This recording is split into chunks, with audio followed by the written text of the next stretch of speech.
Sebelum kita mendengarkan kebenaran firman Tuhan, mari kita bersatu di dalam doa. Bapa di surga, tiba saatnya kami bersama-sama akan mendengarkan kebenaran firman Tuhan. Kami membuka hati kami, mengizinkan Allah Roh Kudus mengajar kami, supaya kami mengerti apa pesan Tuhan bagi kami, dan kami boleh menjadi pelaku-pelaku kebenaran firman Tuhan. Kiranya Allah Roh Kudus menolong kami. Di dalam nama Tuhan Yesus kami berdoa. Amin. Shalom saudara-saudara yang dikasihi Tuhan. Kita berjumpa lagi dalam ibadah minggu kali ini. Kita akan mendengarkan satu kebenaran firman Tuhan dengan tema waspada pergaulan yang buruk. Ayat nasnya kita ambil dari 1 Korintus pasal yang ke-15 ayat 33 sampai 34. Demikian firman Tuhan. Janganlah kamu sesat. Pergaulan yang buruk merusakkan kebiasaan yang baik. Sadarlah kembali sebaik-baiknya dan jangan berbuat dosa lagi. Ada di antara kamu yang tidak mengenal Allah. Hal ini kukatakan supaya kamu merasa malu. Saudara-saudara yang dikasihi Tuhan, pada tanggal 26 Juni 2020 kemarin, kita memperingati Hari Anti Narkotika Internasional.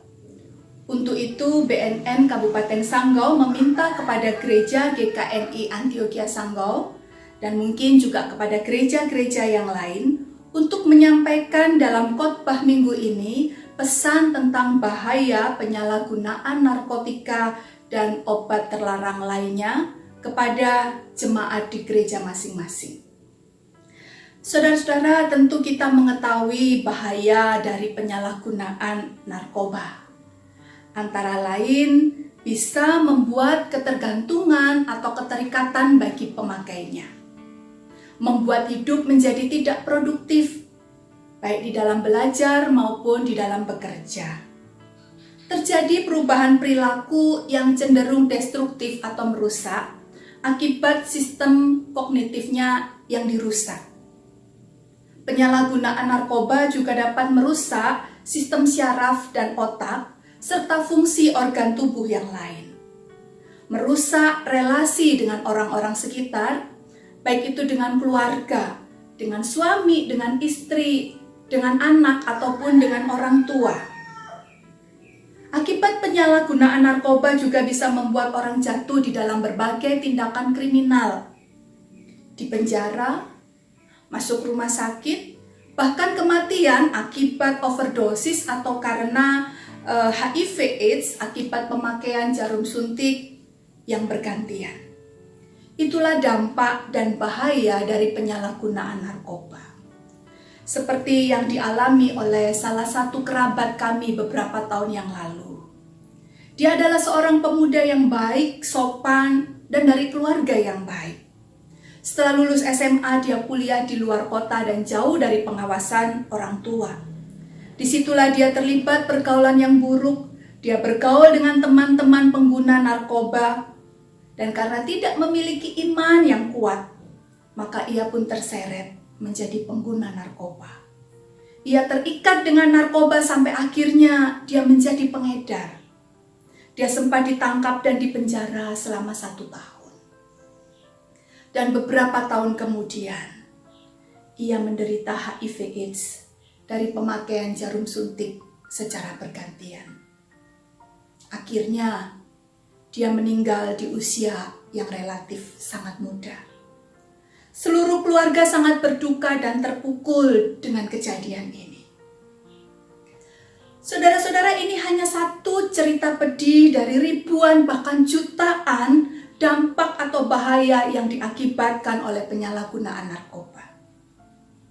Dan hal ini bisa dialami oleh semua orang, baik laki-laki maupun perempuan, baik usia muda maupun usia tua, baik yang berpendidikan tinggi ataupun rendah, yang kaya maupun miskin. Bahkan orang-orang Kristen pun banyak yang menjadi korban dari penyalahgunaan narkoba. Indonesia sedang darurat narkoba karena banyak sekali kasus penyalahgunaan narkoba yang mengancam masa depan bangsa ini. Karena itu pemerintah menyatakan perang terhadap penggunaan narkoba. Melalui BNN, pemerintah gencar melakukan tindakan preventif maupun kuratif, pencegahan dan pengobatan. Salah satunya bekerja sama dengan gereja-gereja untuk menyerukan bahaya penyalahgunaan narkoba. Dan sebagai warga negara yang baik, kita harus mendukung upaya pemerintah ini. Saudara-saudara, mengapa seseorang bisa jatuh di dalam jerat narkoba? Kalau ditanya, tentu ada banyak faktor penyebab. Dan salah satunya adalah faktor pergaulan. Bila seseorang bergaul dengan para pengguna narkoba, maka besar kemungkinan ia akan terpengaruh untuk menjadi pengguna narkoba. Apalagi jika dia tidak memiliki iman yang kuat. Entah itu bermula dari coba-coba, penasaran, rasa ingin tahu, atau agar ia bisa diterima dalam pergaulannya, atau mungkin biar kelihatan keren, hebat, atau sebagai nasihat buat pelarian dari persoalan dan tekanan kehidupan. Saudara-saudara, ketika seseorang salah bergaul, hal ini akan memberikan pengaruh buruk dalam kehidupannya. Seperti pesan firman Tuhan yang terdapat di dalam 1 Korintus pasal 15 ayat 33 tadi. Janganlah kamu sesat. Pergaulan yang buruk merusakkan kebiasaan yang baik. Saudara-saudara, Tuhan menciptakan manusia sebagai makhluk sosial yang tidak bisa hidup sendiri. Ia membutuhkan orang lain, ia butuh komunitas, butuh teman. Ia butuh bergaul dengan orang lain. Tetapi firman Tuhan mengingatkan kita agar kita tidak asal atau sembarang bergaul. Kita harus berhikmat, harus selektif supaya jangan salah bergaul. Jangan memiliki pergaulan yang buruk, karena bisa memiliki dampak atau bahaya yang merusak kehidupan kita. Hal ini seperti yang dialami oleh jemaat di Korintus. Apa yang sedang terjadi di jemaat Korintus? Khususnya dalam pasal 15 ini kita melihat bahwa ada persoalan di tengah-tengah jemaat Korintus, yaitu ada orang-orang yang memiliki pandangan dan kepercayaan bahwa tidak ada kebangkitan orang mati. Itu bisa kita lihat di ayat yang ke-12. Jadi bila mana kami beritakan bahwa Kristus dibangkitkan dari orang mati, bagaimana mungkin ada di antara kamu yang mengatakan bahwa tidak ada kebangkitan orang mati? Saudara, pandangan ini tentu tidak alkitabiah, tidak sesuai dengan kebenaran dasar iman Kristen, dan juga menyesatkan karena memiliki implikasi teologis yang menghancurkan dasar-dasar iman Kristen. Perhatikan apa yang disampaikan Rasul Paulus di dalam ayat yang ke-13 sampai ayat yang ke-18. Saudara-saudara bisa membacanya sendiri. Paulus mengatakan jika tidak ada kebangkitan orang mati, maka Kristus juga tidak dibangkitkan. Sehingga sia-sialah pemberitaan Injil dan sia-sialah iman Kristen. Ayat 14. Semua ini hanya suatu dusta dan kebohongan semata, ayat yang ke-15. Dan semua orang yang percaya di dalam Kristus, dia akan tetap hidup di dalam dosanya dan akan mati di dalam kebinasaan, ayat 17 dan 18. Iman Kristen hanya akan bekerja untuk kehidupan di dunia ini saja.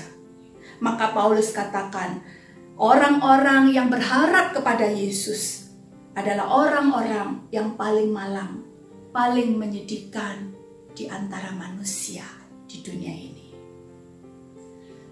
Saudara, lebih jauh Paulus mengatakan bahwa dampak dari pandangan ini tidak adanya kebangkitan orang mati, tidak hanya terhadap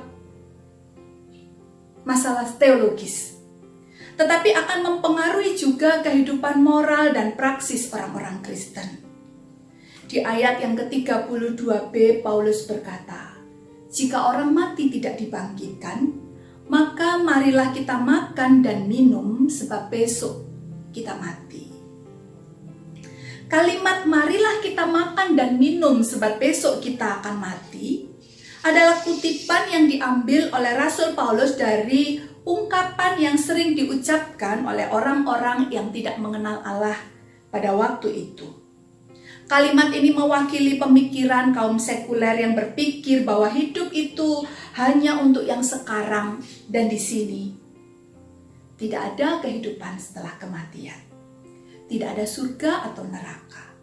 Tidak ada Allah yang kepadanya kita harus mempertanggungjawabkan kehidupan ini. Karena itu implikasinya bersenang-senanglah. Hiduplah sebebas-bebasnya seperti yang engkau inginkan. Saudara-saudara, betapa berbahayanya pandangan ini, baik secara teologis, secara moral, maupun secara praksis bagi orang-orang Kristen. Namun nampaknya pandangan kafir ini telah masuk dan mempengaruhi sebagian dari jemaat Korintus. Karena itu Rasul Paulus mengingatkan dan menegur jemaat Korintus. Janganlah kamu sesat. Janganlah kamu disesatkan oleh orang-orang dengan pandangan tersebut. Orang-orang ini sangat berbahaya. Mereka memiliki prinsip-prinsip hidup dan cara hidup yang sesat dan bisa menyesatkan orang lain. Jika orang-orang percaya mengikuti pandangan mereka yang sesat, maka mereka akan dirusak dan jatuh di dalam cara hidup orang-orang seperti ini. Pergaulan yang buruk merusakkan kebiasaan yang baik, kata Rasul Paulus. Ia memperingatkan bahwa pergaulan dan perilaku yang buruk sangat mungkin membuat seseorang ikut menjadi buruk, bahkan jatuh di dalam dosa. Jika kita terus bergaul dengan orang yang berpandangan dan berperilaku buruk, maka apa yang baik yang kita miliki dapat berubah menjadi buruk. Sebab perilaku buruk, perilaku yang salah itu sifatnya menular dan menghancurkan seperti virus. Ada banyak sekali contoh. Selain kasus narkoba yang saya ceritakan di atas, banyak sekali contoh yang tidak bisa kita sebutkan satu persatu. Jika kita terus-menerus bergaul dengan para penjudi, besar kemungkinan kita akan ikut menjadi penjudi. Jika kita bergaul dengan orang-orang yang memiliki gaya hidup sosialita, maka seringkali kita akan mengubah gaya hidup kita dan mengikuti mereka.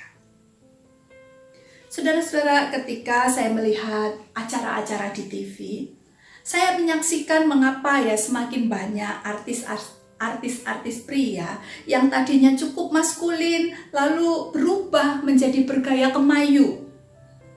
Apakah ini sebuah tren? Dan rupanya bukan hanya di TV. Dalam kehidupan yang nyata saya juga beberapa kali menyaksikan seorang pria tulen, bahkan memiliki istri dan anak-anak, tiba-tiba menjadi kemayu. Orientasi seksualnya berubah menjadi penyuka sesama jenis. Bahkan ia rela meninggalkan istri dan anak-anaknya.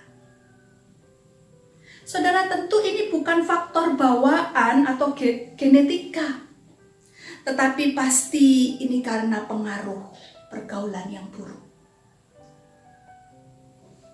Dengan siapa kita banyak bergaul, seringkali seperti itulah jadinya diri kita. Karena itu barang siapa ingin menjaga dan memiliki kehidupan yang baik, ia harus memilih dan menjaga pergaulan yang baik. Amsal 13 ayat 20 mengatakan, siapa yang bergaul dengan orang bijak akan menjadi bijak, tetapi siapa berteman dengan orang bebal menjadi malang. Lalu apa yang harus kita lakukan? Di ayat yang ke-34 Paulus berkata, sadarlah kembali sebaik-baiknya dan jangan berbuat dosa lagi. Ada di antara kamu yang tidak mengenal Allah. Hal ini kukatakan supaya kamu merasa malu. Rasul Paulus memberikan nasihat. sadarlah kembali sebaik-baiknya. Berbagai macam versi Alkitab menerjemahkannya secara berbeda-beda. NASB mengatakan jadilah orang yang waras. NKJV mengatakan terjagalah untuk kebenaran. NRSV mengatakan datanglah ke pikiran yang sadar dan benar. Sadarlah dari pingsanmu dan jadilah sebagai kamu seharusnya, terjemahan NGB. Saudara, semua ini berbicara mengenai pikiran yang sadar, yang benar, yang waras. Sadarlah dari pikiranmu sendiri tentang bahaya atau akibat dari pergaulan yang buruk. Kesadaran merupakan langkah awal dari perubahan. Dan tentunya tidak cukup hanya sebatas sadar. Selanjutnya Paulus menasihatkan, jangan berbuat dosa lagi. Hentikanlah dosa-dosamu dan bertobatlah. Tolaklah dan tinggalkanlah pergaulan yang buruk dan jalan yang jahat. Jangan mengikuti pemikiran yang sesat dari orang-orang yang tidak mengenal Allah, yang dapat merusak moral kita, menjauhkan kita dari persekutuan dengan Allah, dan sebaliknya menarik kita untuk mencintai dosa dan kesenangan-kesenangan duniawi. Perbaiki apa yang salah dan jangan terseret dalam pergaulan yang buruk. Sebagai gantinya milikilah pergaulan yang baik dan benar bersama-sama dengan orang-orang yang mengenal Allah dan yang takut akan Allah. Dan selanjutnya Paulus mengatakan, ada di antara kamu yang tidak mengenal Allah. Hal ini kukatakan supaya kamu merasa malu. Ini merupakan teguran yang keras dari Rasul Paulus kepada jemaat Korintus. Karena di antara mereka sekalipun berada dalam lingkungan jemaat Kristen, namun sesungguhnya adalah orang-orang yang tidak mengenal Allah. Hal ini ditunjukkan melalui pola pikir dan cara hidup mereka yang tidak alkitabiah, yang tidak mencerminkan nilai-nilai kebenaran iman Kristen.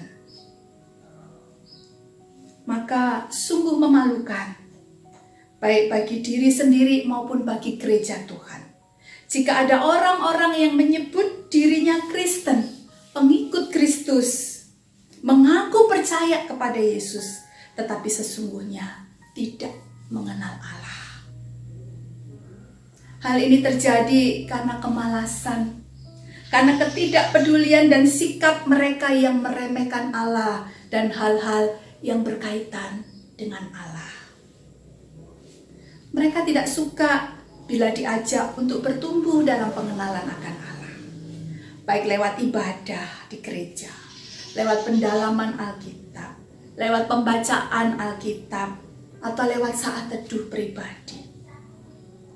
Mungkin bagi mereka cukup dengan identitas sebagai orang Kristen, dan Tuhan itu hanya sebagai pelengkap kehidupan yang didatangi pada saat diperlukan. Itulah sebabnya mereka Kristen tetapi tidak mengenal Allah, sehingga pikirannya, prinsip hidupnya, gaya hidup dan tingkah lakunya jauh dari apa yang Tuhan ajarkan dan Tuhan kehendaki. Dan Paulus katakan, ini hal yang memalukan. Ditambah lagi ketika mereka bergaul dengan orang-orang yang tidak takut akan Tuhan. Itu semua dapat merusak dan menyesatkan kehidupannya. Jadi saudara yang dikasihi Tuhan, mari kita perhatikan pesan firman Tuhan hari ini. Perhatikanlah pergaulan kita. Waspadalah terhadap pergaulan yang buruk. Demikian juga sebagai orang tua, mari kita awasi pergaulan anak-anak kita dan terus mengingatkan, terus mengarahkan dan mendoakan agar mereka memiliki pergaulan dan komunitas yang benar, yang sehat. Mari kita saling mengingatkan dan saling menjaga satu dengan yang lain. Saudara-saudara, memang kita dipanggil untuk mengasihi dan menghormati setiap orang tanpa pandang bulu. Tetapi untuk bergaul, kita harus selektif. Kita harus bijaksana. Kita tidak hanya perlu komunitas yang asik, yang menyenangkan dan bikin happy, tetapi kita juga perlu komunitas yang membantu kita untuk bertumbuh menjadi lebih baik. Mari kita miliki pergaulan dan komunitas yang baik, yang benar, yang sehat, yang membangun baik iman, karakter, maupun kehidupan kita. Supaya kita dijauhkan dari hal-hal yang buruk. Dari pengaruh narkoba, pengaruh perjudian, pengaruh seks bebas, dan bermacam-macam hal-hal yang tidak berkenan di hadapan Allah. Mari kita mengevaluasi pergaulan kita dan hiduplah sesuai tuntunan firman Tuhan. Amin. Mari kita berdoa. Tuhan, terima kasih kami boleh mendengar kebenaran firman Tuhan yang mengingatkan dan yang menegur kami supaya kami waspada dan memperhatikan pergaulan dan komunitas di mana kami berada. Biarlah sesuai dengan pesan firman Tuhan, kami tidak hidup di dalam pergaulan yang buruk, yang membuat kami jatuh dan jauh dari Tuhan. Tetapi biarlah kami mencari di dalam anugerah Tuhan, kami menemukan pergaulan yang baik, komunitas yang akan membangun kami, baik secara rohani maupun secara jasmani. Tuhan, tuntunlah kami, dan kami berdoa, jika ada di antara kami yang masih terikat dengan pergaulan-pergaulan yang buruk, atau anak-anak kami, Tuhan, yang terlibat dengan pergaulan-pergaulan yang buruk, kami berdoa biarlah Tuhan yang akan menolong, Tuhan yang akan menuntun, supaya anak-anak kami dijagai, dijauhkan dari pergaulan yang buruk. Mereka boleh memiliki komunitas yang benar, komunitas yang membangun, komunitas saudara-saudara seiman yang saling mendukung dan saling menguatkan. Terima kasih Bapa di dalam surga. Materaikan firman-Mu dalam hati kami dan mampukan kami untuk melakukannya. Di dalam nama Tuhan Yesus kami berdoa. Amin.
Akhiri ibadah kita, mari kita berdoa. Segala puji, hormat, syukur kami naikkan kepadamu Tuhan. Engkau telah menyertai sepanjang ibadah kami. Biarlah setiap pujian yang kami naikkan, doa-doa yang kami panjatkan, boleh menyukakan hati Tuhan. Persembahan yang kami kumpulkan, Tuhan berkati, dipakai untuk meluaskan pekerjaan Tuhan melalui gerejamu. Dan juga Tuhan yang akan mengembalikan berkat-Mu bagi seluruh jemaat-Mu. Tuhan memberkati jemaat-Mu dimanapun berada, dalam segala pergumulan yang mereka hadapi. Yang bergumul dengan sakit penyakit, Tuhan jamah, Tuhan beri kesembuhan di dalam nama Yesus. Yang bergumul dengan berbagai macam persoalan, baik itu persoalan rumah tangga, persoalan ekonomi, persoalan pekerjaan, persoalan relasi, dan sebagainya. Kiranya Tuhan memberikan mereka pertolongan, memberikan mereka jalan keluar. Biarlah mereka terus memandang kepada Tuhan dan mengandalkan Tuhan dalam setiap pergumulan yang mereka hadapi, dan Tuhan yang akan memberikan kemenangan. Terima kasih Bapa. Kami akan mengakhiri ibadah ini. Kiranya segala puji, hormat, syukur kami naikkan kepadamu. Dan biarlah damai sejahtera Allah yang melampaui segala akal akan memelihara hati dan pikiran kami di dalam Kristus Yesus, Tuhan dan Juru Selamat kami hari ini sampai selama-lamanya.